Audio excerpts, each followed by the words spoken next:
Now we will study about the topic rehashing. We have in earlier videos we have learned about linear probing, double quadratic probing, double hashing, and the fourth method is rehashing. Now to understand rehashing, a little concept is there, like a new concept, a new word you people are seeing. This word is known as load factor. Now, what is load factor? Now, load factor is represented by lambda, and which denotes small n by capital N, where small n refers the number of entries or the number of elements in our array, and capital N refers the bucket size, that is the size of our hash table or the array. Now, it has been seen and it has been observed that preferably when the lambda value is lesser than 1, then chances of collisions are lesser. So when can lambda value will be lesser than 1? This value can be lesser than 1 when this n will always be much greater than this n. Obviously, if the denominator value is greater, then only the value of lambda will always be lesser than 1. And what does this means? This denominator value, this n value will be greater than the value of n, that is this capital N, that is the bucket size, will be greater than the value of small n, that is the number of elements. So, when the size of the hash table is always much greater than the number of elements we are dealing with, then obviously chances of collision will be less. When our size of our room is much bigger than the number of people we are pushing into it, then obviously the chances of collision will be less. So, this new concept is, in other words, that lambda should be lesser than 1. That is, the value of n should be greater than the value of small n. That is, our bucket size should be greater than our entries. So, we always want to have enough buckets to accommodate all the entries we get into our hash table. So, we always want that our hash table size should be such greater that it should accommodate all the elements in that we want to entry in our hash table. So, when lambda value is greater than 1, it increases the number of buckets. So, this process is known as hashing.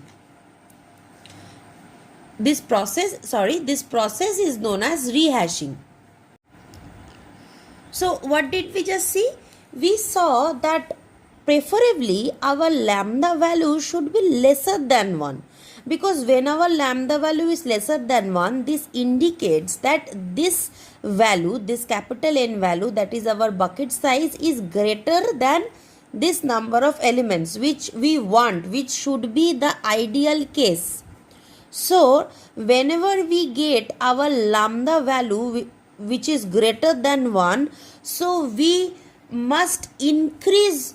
When this scenario comes, we must increase our bucket size, that is, we must increase n. So, this concept is known as rehashing.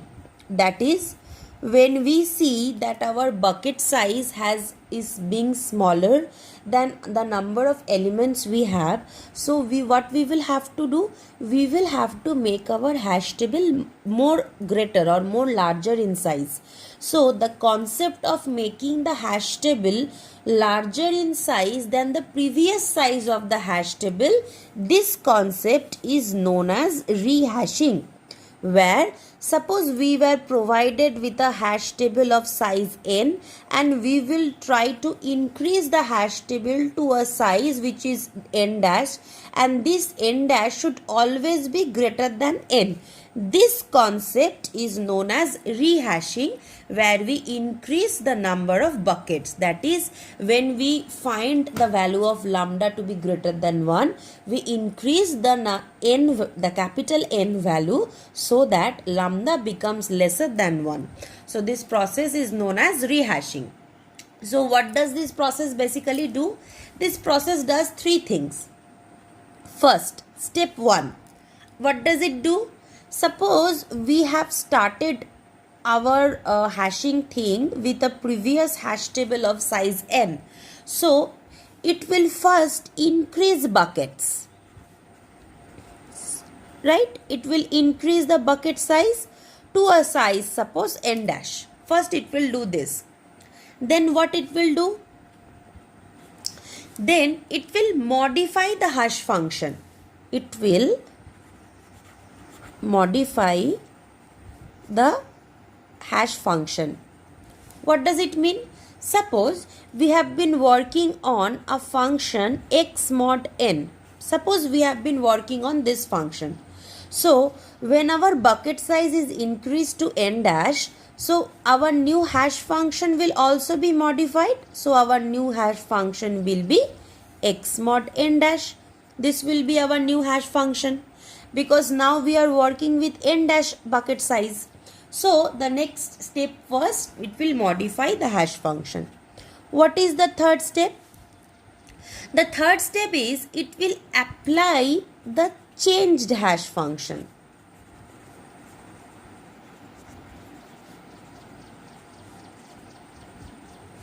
That means that earlier, suppose we have been using the hash function hx, right? So now what it will do, this hx function was this function x mod n.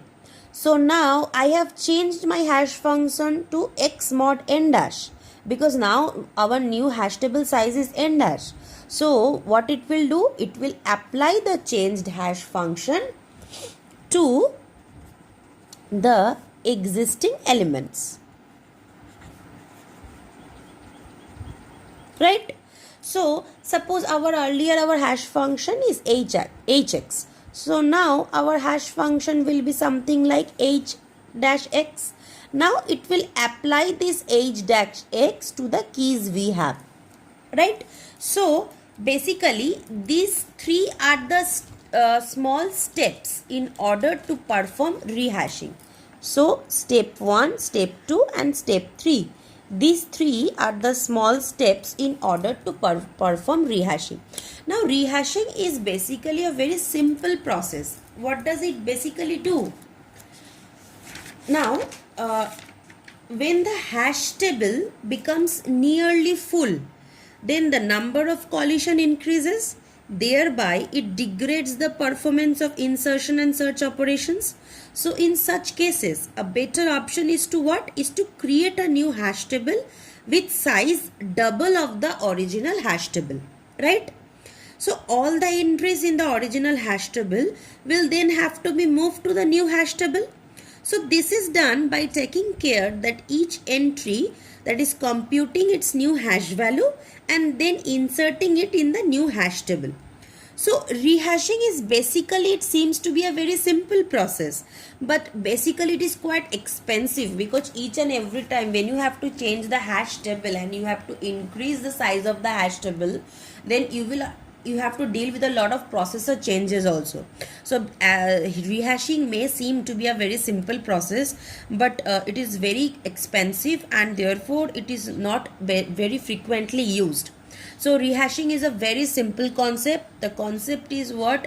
When our table is nearly full, then we will have to increase the size of the table, and by increase we generally increase our size of the table to twice the size of the previous table. This is the first concept. Then we need to do what?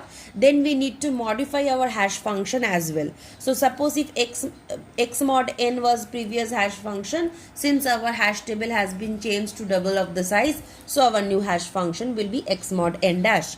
Then I need to do what? Then I need to apply this hash function over my existing keys so that I can.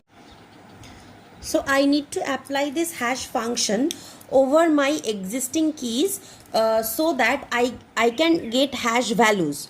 So we need to apply this hash function to the existing elements, and in the process, if suppose we applied this hash function, we got this as the hash value. So if we apply this hash function, so I have changed this, as we will definitely get new hash values. So we will get new hash value. So first step is increase the size of n to n dash, which is twice the size of the previous hash table. Then modify the hash function, then apply the modified or the changed hash function to the existing elements or the existing keys which we had. So this is basically the concept. Now one more simple thing is left to understand, that how much increment should we do to the hash table. Now suppose our previous hash table was of size n. By changing n to n dash, we are meaning that we will change n dash will be twice the size of n, right? So n dash will be twice the size of n. But n dash will not only be twice the size of n, but it should always be the closest prime number to twice the size of n. Okay, so when we are converting n to n dash, our new hash table size, to the size of twice the size of previous hash table, we will not only take only twice the size of previous hash table, but we will take closest prime number to twice the size of previous hash table. Suppose our n size is 3. Previously our hash table size is 3. So when we want to create a new hash table, what we will be doing? We will first do twice of n. So twice of n gives us 6. So closest prime number to 6, two things can be there. Closest prime number to 6 can be 5, or closest prime number to 6 can be 7. But what we will be choosing between 5 and 7? Now see that while rehashing, our main aim is to increase the bucket array. So which of the two sizes should we take, 5 or 7? Obviously we will take 7, because why are we doing rehashing? We are doing rehashing, our aim is to increase the bucket size. So if our aim is to get more number of slots, so obviously the closest prime number to 6, we will take 7, right? So 7 will be our new n dash, right? So this is basically the concept of rehashing. For like converting n to n dash, we will take twice the value of n, and also after doing twice the value of 10, we will take the closest prime number to 2n, and we will take always the ceiling value, right? So suppose this is the concept of rehashing, and now we will solve a small problem so that to understand this concept better. We will take a small example to understand this concept better. Suppose hx is our previous hash function, where we can see that the value of n is 3, right? And these are the keys. So basically our n size is 3, so our array is of size of 3 cells, 0, 1 and 2. Suppose this is an example. So basically our number of elements or number of entries or keys is 3, and our size of array is also 3. So basically the load factor n by n is 1. Now we know that this load factor is not preferable to consider performing hashing, but still suppose we are doing hashing. So for the first key 6 mod 3, it will give us 0, so 6 will be entered over here. For the second key 7 mod 3, it will give us value 1, so 7 will be entered over here.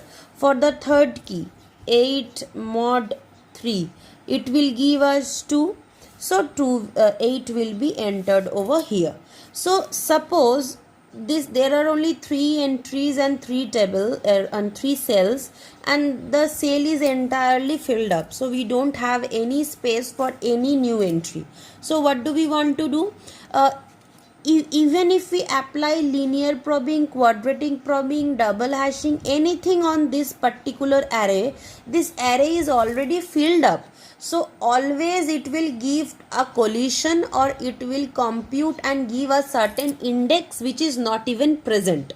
So what we will do, we will rehash this table, that is we will increase the size of this table. Now for increasing, first the size of this table was 3.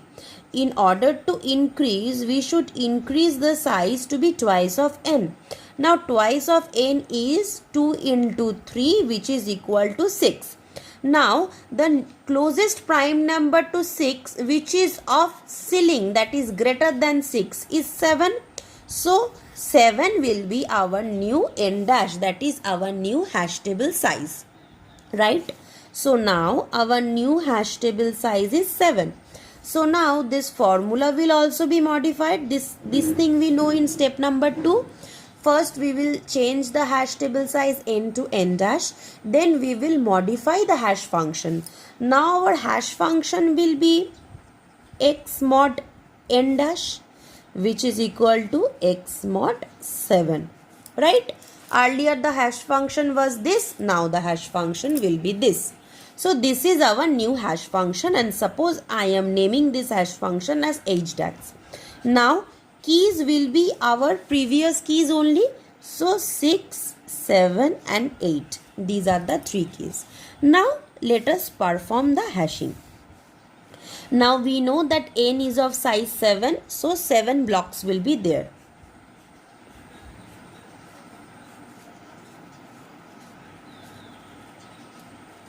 So 7 blocks are there. Now n is 3 and n is 7. Now 3 by 7, lambda is lesser than 1.